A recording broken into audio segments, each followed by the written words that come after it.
past weekend, Shang-Chi just came out, and so far it's made almost 100 million at the US box office, which is awesome. And that, with the film itself, has made me excited for the upcoming movies for the fall and winter season.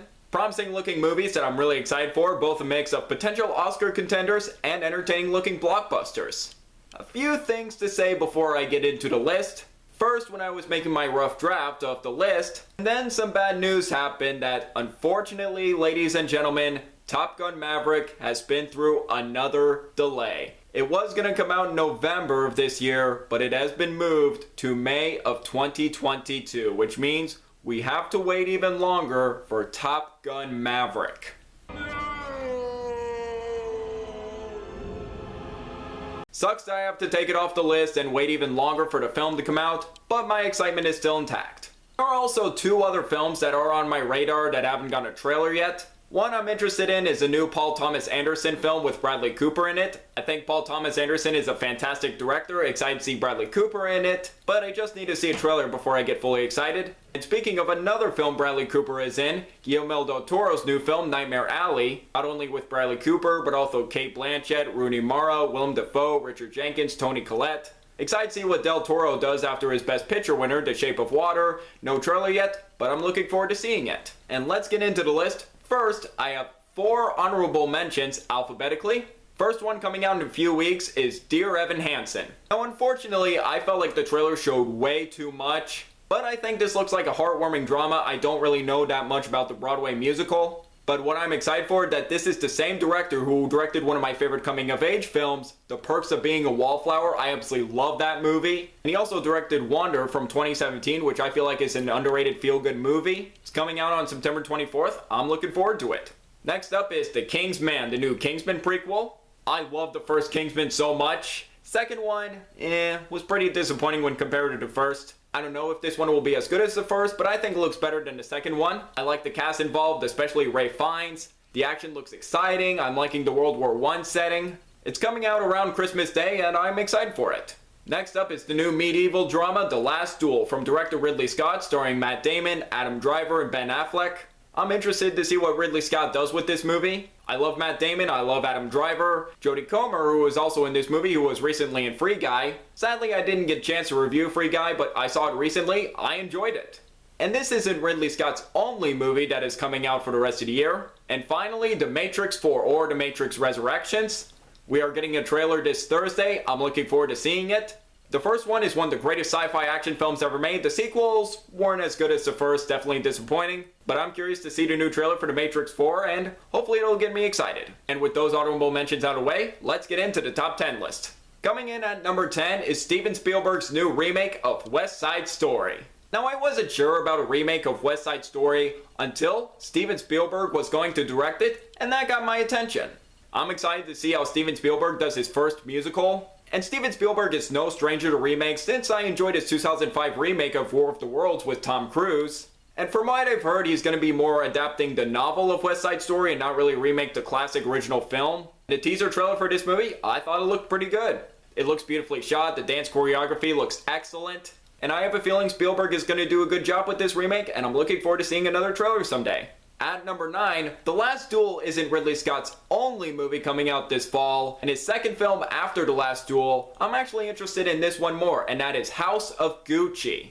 Ridley Scott may be a hit and miss filmmaker. He may have made great films like Gladiator or The Martian, but he can also miss with films like The Counselor, Exodus, Gods and Kings, and Alien Covenant I honestly wasn't a fan of. But I'm hoping this one would be one of his hits because this looks great. The cast involved is fantastic. Lady Gaga at the lead, and from what I'm feeling in the trailer, I'm glad A Star Is Born wasn't a one-off for her, and I'm glad after A Star Is Born she's really becoming a talented actress, and this looks like a great role for her. And his second film with Adam Driver this year, who I think is one of the best actors working today with BlacKkKlansman and Marriage Story, and Jared Leto, who is just unrecognizable in this trailer. Just wow, that makeup. Al Pacino and Salma Hayek are in this film as well, just a really great cast involved. And from what I heard, this is based on a true story of the Italian fashion house of Gucci, and there's a murder plot involved.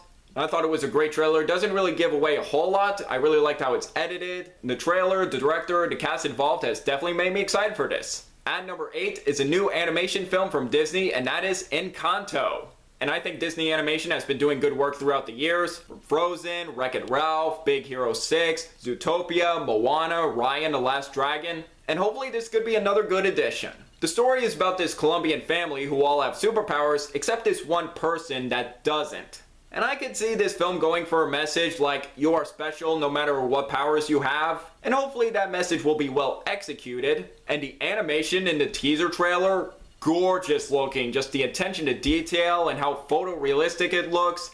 Disney is really upping their game when it comes to animation. Just how colorful and beautiful it looks. Also, Lin-Manuel Miranda is writing original songs for this movie. Can't wait to hear his music for this one. Since I also thought he did great work in Moana, I really like the teaser trailer, and I'm looking forward to seeing another trailer in the future that'll hopefully give it more of a story and the vibe. Looking forward to this one. At number 7 is one of the big movies coming out for the rest of the year, No Time to Die. It's been through many delays, April 2020, November 2020, April 2021, and now just coming out October 8th, 2021, and I just can't wait for this new James Bond film. And not only that, this is going to be Daniel Craig's final time in the role of 007.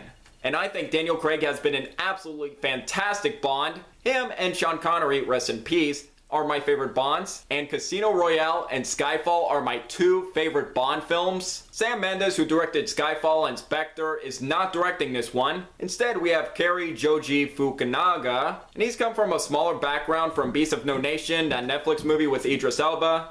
And he's also been involved in True Detective, so I'm interested to see how he handled this big blockbuster film. And some new cast members involved. Rami Malek, who won an Oscar for playing Freddie Mercury in Bohemian Rhapsody. Thought he was great. Excited to see him as the new Bond villain. The second film with Daniel Craig and Ana de Armas after Knives Out. Excited to see her in this movie. And Lashana Lynch, who you may remember from Captain Marvel, is also in this film. The action looks thrilling. The cinematography looks great. Even though I thought Quantum of Solace and Spectre were okay, I think this looks better than Spectre. All I'm hoping for is not only please be a good Bond film, but please be a good final Bond film for Daniel Craig.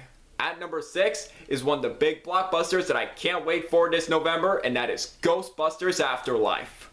What I'm really liking about the trailer is that it looks like a continuation of Ghostbusters, and how it seems to be honoring the original film. The first Ghostbusters is definitely a comedy classic. The sequel does have things I like about it, but not as good as the first. And the 2016 sequel, reboot, whatever that was, let's just pretend that one didn't exist. And this one looks so much better than the 2016 version. I'm excited that Jason Reitman, the son of Ivan Reitman from the first 2 Ghostbusters films, is directing this one. And I think he's made some good movies. Thank You for Smoking, Juno would be my favorite of his, and Up in the Air. Finn Wolfhard from Stranger Things is in this one, as well as Paul Rudd. Great cast, good looking visuals. And the reactions I've been hearing from CinemaCon recently that have screened this movie, they're positive, which is making me even more excited for this movie, and I think this movie will deliver. I have a feeling this could be the best Ghostbusters movie since the original, and I can't wait for this. At number 5 is probably the biggest movie coming out for the rest of the year, and that is Spider-Man No Way Home. And I thought Spider-Man Homecoming and Spider-Man Far From Home were great. I have been loving Tom Holland as Peter Parker / Spider-Man. So far he's been my favorite Spider-Man. And the trailer that we were all eager to see has finally came out, and I think this looks so great. I love the first half of this trailer where it picks up after Far From Home, that cliffhanger ending, how Mysterio revealed Spider-Man's identity as Peter Parker and everyone knows. I think that's a really interesting idea for a Spider-Man movie, that everyone knows Peter Parker is Spider-Man and that he's not really safe, and that there are people that are turning against Peter Parker, and how he tries to ask Doctor Strange for help, but it doesn't exactly work, leading to this multiverse. There are definitely some things I'm excited for in this movie. One, to see Tom Holland back as Peter Parker / Spider-Man. He's fantastic. And I'm interested to see how this will have some involvement with the Multiverse of Madness next year, which is coming out a few months after this. And in the teaser trailer, we saw the Green Goblin's Pumpkin Bomb. Oh my god, Willem Dafoe is going to return as the Green Goblin. And we got to see Alfred Molina return as Dr. Octopus. Oh my god, I'm excited. I'm curious to see if that is going to be the same Doc Ock from Spider-Man 2 or a different version of him. We'll see what happens. So far we don't see Jamie Foxx return as Electro, who's been confirmed to return. And of course, what I'm excited to see, the possibility of seeing Tobey Maguire and Andrew Garfield return as Spider-Man, and both of them and Tom Holland on the big screen. I would just be so happy just sitting in that theater, just, that'll get me so excited. So yeah, the teaser trailer for Spider-Man No Way Home delivered the goods, and I'm just so excited for this movie. December, please come now. At number 4 was one of the films I was interested in seeing last year, but got postponed to this year. And it's a movie I am very much looking forward to, and that is The French Dispatch from director Wes Anderson. I love Wes Anderson. I just think he's a very unique filmmaker. I love his style. I just find his movies so entertaining, quirky, and charming. And the cast he has assembled for this movie has been fantastic, and I think it's just as big as Grand Budapest Hotel's cast. I like how it's a mix of new actors he's working with old actors he has worked with in the past. You got Benicio del Toro, Frances McDormand, Timothée Chalamet, Adrian Brody, Jeffrey Wright, Owen Wilson, Bill Murray, well, not really a surprise, he's in a lot of Wes Anderson movies, Saoirse Ronan, I heard Christoph Waltz is in this movie, Willem Dafoe. The production design and the cinematography, and with some use of black and white, looks terrific. I've been hearing positive things from this movie at Cannes Film Festival. I am always excited for a new Wes Anderson movie, no matter what it is. It'll be in limited release in October, but hopefully in November it'll get a wider release, and I'm just so excited for a new Wes Anderson film. I just love me some Wes Anderson. At number 3 is another MCU film that I just can't wait for, and that is Eternals. As a big fan of the Marvel Cinematic Universe, I'm always interested to see something new. Was interested when this was announced at Comic-Con back in 2019, and the trailers were terrific. They definitely got me even more excited for this movie. Chloe Zhao, who recently won Best Director for Nomadland, and that also won Best Picture. And I'm sorry to say, but I still haven't seen Nomadland yet. I haven't had the time to watch that movie, but I'm looking forward to watching it before this movie comes out, and I'm definitely excited to see what she does with a big Marvel movie. And I liked how the second trailer introduced more of the story, who the villains are, and that it actually gave the reasons why the Eternals weren't allowed to interfere. There were some great looking visuals and action scenes. I'm liking seeing the different characters' unique abilities. The great cast involved of Richard Madden, Kumail Nanjiani, Angelina Jolie, Salma Hayek, Brian Tyree Henry. Hopefully this will be another quality and satisfying MCU film. At number 2 is my most anticipated horror movie for the rest of the year, Last Night in Soho from director Edgar Wright. Anything Edgar Wright does, I am automatically excited. I absolutely love the Cornetto trilogy of Shaun of the Dead, Hot Fuzz, and The World's End. Scott Pilgrim vs. the World is an awesome cult classic, and Baby Driver is one of the most creative action movies I've seen in years. So I'm liking that he's stepping away from comedy and making a creepy horror movie. And I love the trailer for this movie. I definitely love the vibe from it, the creepiness. The great leads, both played by Thomasin McKenzie from Jojo Rabbit and Anya Taylor-Joy. Anya Taylor-Joy, I think, is an actress that has been on fire recently thanks to The Queen's Gambit and winning a Golden Globe earlier this year. The beautiful cinematography, the interesting story. Now, this main character is an aspiring fashion designer, but when she enters 1960s London, it's not what it seems, and she's in the body of her idol, who is a singer. An original premise, I'm interested to see the execution. I love Edgar Wright. Hopefully he delivers another great film. And my number 1 most anticipated movie for the rest of 2021. It was number 1 on my most anticipated movies for 2021 earlier this year, and it still is my most anticipated movie for the rest of the year. Of course, it's Dune. Denis Villeneuve, I definitely think he's going to knock this movie out of the park. He looks like the perfect director for Dune. Definitely think it helps with Arrival and Blade Runner 2049 that gets me excited for his directing for Dune. And he's been making great films like Prisoners, which would be my favorite of his, Enemy, Sicario. The absolutely fantastic cast in this movie, and I think this could be the best cast ensemble of the year. Timothée Chalamet, Rebecca Ferguson, Josh Brolin, Oscar Isaac, Jason Momoa, Javier Bardem, Dave Bautista, Zendaya. Terrific cast all across the board. The terrific visuals along with the practical locations used and the production design too. And so far I've listened to 2 tracks of Hans Zimmer's score for this movie. Oh my god. Terrific. Definitely sounds like a passion project from him, and I definitely think he's going to deliver another amazing score when I see the movie and hear more of his score. I still haven't read the novel of Dune, and from what I've heard, this is going to cover the first half of the novel. So I'm curious to see what Denis Villeneuve will do for his adaptation. Everything from the trailers to cast to director, just everything about this movie has gotten me so enthusiastic about this movie, and Dune is still my most anticipated movie for the rest of the year. I can't wait. October 22nd, please come now. And no way I'm not watching this movie on HBO Max. I want to see this in theaters.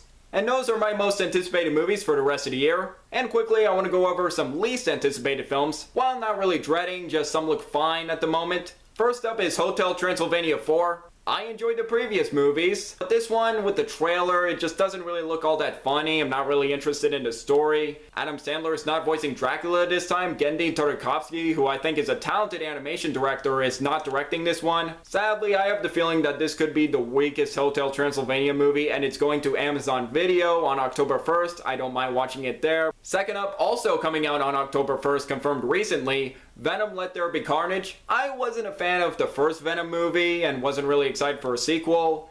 Even with Andy Serkis directing, some parts I'm excited for, in particular Woody Harrelson as Carnage, who I have a feeling could be the best part about this film. And I'm still liking the banter between Eddie and Venom, but some of the CGI in the trailer just doesn't really do it for me, and the PG-13 rating is still there. Hopefully this could be better than the first, but we'll see. And finally, Sing 2, the new sequel from Illumination. I've only seen the first Sing once in theaters back in 2017, and I thought it was okay, it was fine. Didn't really need a sequel, and again, I'm getting the same vibes from the first movie with the trailer. It looks fine. The animation looks nice and has a good voice cast, but honestly, the story seems predictable, where I know where the story is going, and it just feels a repeat of this song after this song after this song. I do want to give it a chance, but for right now, it's just not really getting my interest. And those are the movies I'm looking forward to throughout the rest of 2021, and I'm hoping all these movies come out this year, and not only that, hoping they're good as well. So I'd like to hear from you guys. What movies are you looking forward to for the rest of 2021? And also, if you have any, what are your least anticipated films? Let me know below. Make sure to like this video, leave a comment, and subscribe if you're new here. It really means a lot. I'm Jack Benner, and look forward to another